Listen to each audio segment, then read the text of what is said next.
સતગુરુ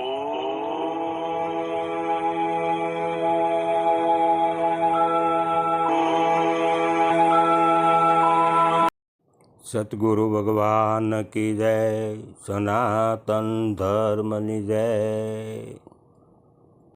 અનેક પ્રશ્નના જવાબો છે કે હું કોણ છું. તો આપણે ન તો શરીર છીએ, ન તો શરીરની ઇન્દ્રિયો, ના તો આપણે મન છીએ, ના બુદ્ધિ.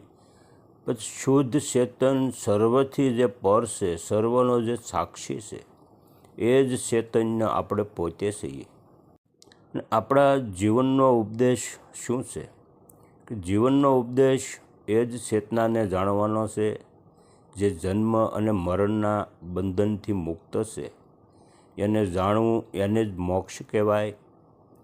જન્મનું કારણ શું છે? તો અતિરિક્ત વાસનાઓનો અને કામનાઓ અને કર્મના ફળનું એ જ જન્મનું કારણ છે.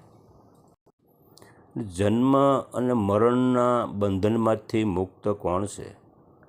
જેણે સંયમને એટલે કે જે આત્માને જાણી લીધો છે, તે જ જન્મ અને મરણના બંધનથી મુક્ત છે. વાસના અને જન્મનું શું બંધન હોય? જેવી વાસના તેવો જ જન્મ.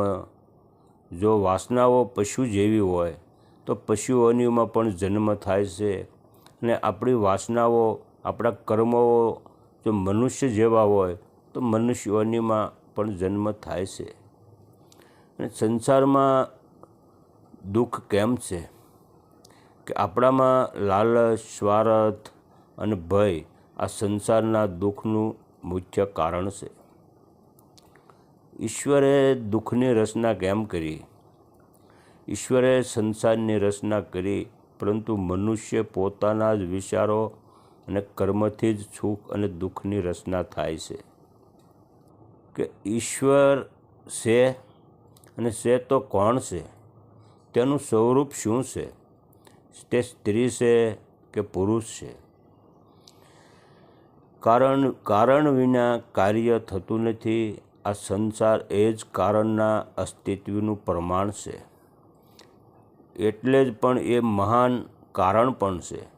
અને આધ્યાત્મિકની અંદર અને આધ્યાત્મિક વિદ્યા, એને જ ઈશ્વર કહેવાય. એ સ્ત્રી પણ નથી અને પુરુષ પણ નથી. અને મૂળ સ્વરૂપ સતચિત અને આનંદ રૂપમાં છે. અને આપણું ભાગ્ય શું છે? તો દરેક ક્રિયા, દરેક કર્મનું એક પરિણામ છે. પરિણામ સારું પણ હોઈ શકે, પરિણામ ખરાબ પણ હોઈ શકે. આ પરિણામ જ ભાગ્ય છે. અને આજનો જે પ્રયત્ન છે, એ જ આવતીકાલનું ભાગ્ય છે. સુખ અને શાંતિનું રહસ્ય શું છે? સત્ય, સદાચાર, પ્રેમ અને ક્ષમા આ જ સુખનું કારણ છે. અને અસત્ય, અનાચાર, ઘૃણા અને ક્રોધ આ જ દુઃખનું કારણ છે. અને આનો ત્યાગ એ જ શાંતિનો માર્ગ છે. તો ચિત્ત ઉપર નિયંત્રણ કઈ રીતે સંભવ બને? કે ઈચ્છાઓ અને કામનાઓ આ ચિત્તમાં ઉદ્ભવે છે અને ઉત્પન્ન થાય છે. આ ઈચ્છાઓ અને કામનાઓ ઉપર જે જીત, એ જ ચિત્ત ઉપર આપણો વિજય છે. અને સાચો પ્રેમ શું છે? સંયમને હર એકમાં દેખવું એ જ સાચો પ્રેમ છે. સંયમને સર્વવ્યાપક દેખવું એ જ સાચો પ્રેમ છે. સંયમને હર એકમાં એક સાથે દેખવું એ જ સાચો પ્રેમ છે.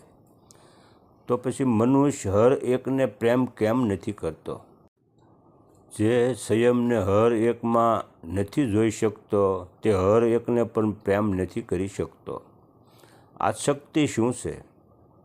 કે પ્રેમમાં માંગણી, અપેક્ષા અને અધિકાર એ જ આસક્તિ છે. બુદ્ધિમાન કોણ ગણાય? જેની પાસે વિવેક છે, તે જ બુદ્ધિમાન છે. તો નશો શું છે? આસક્તિ એ જ નશો છે.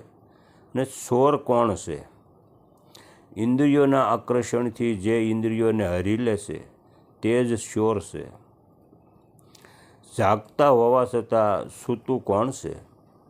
જેને આત્માને નથી જણાતો તે જ જાગતા હોવા છતાં પણ સૂતો છે. અને નર્ક શું છે? કે ઇન્દ્રિયોમાં રસ્યાપસ્યા રહેવું અને ઇન્દ્રિયો સાથે એક તાર રાખવો, આને જ નર્ક કહેવાય છે. ને મુક્તિ કોને કહેવાય? અનાસક્તિ એ જ મુક્તિ છે. અને દુર્ભાગ્યનું કારણ શું છે? જે આપણામાં મદ છે, આપણામાં અહંકાર છે, હુંપણું છે, એ જ આપણું દુર્ભાગ્યનું કારણ છે. અને આપણું સૌભાગ્ય શું છે? તો સત્સંગ અને હર એક વ્યક્તિમાં પ્રત્યક્ષ પ્રેમ ભાવ, આ જ આપણું સૌભાગ્યનું કારણ છે. સર્વ દુઃખોનો નાશ કોણ કરી શકે? જે બધું છોડવા તૈયાર છે તે સર્વ દુઃખોનો પણ નાશ કરી શકે છે. ને મૃત્યુ વખતે દુઃખ કોણ આપે છે?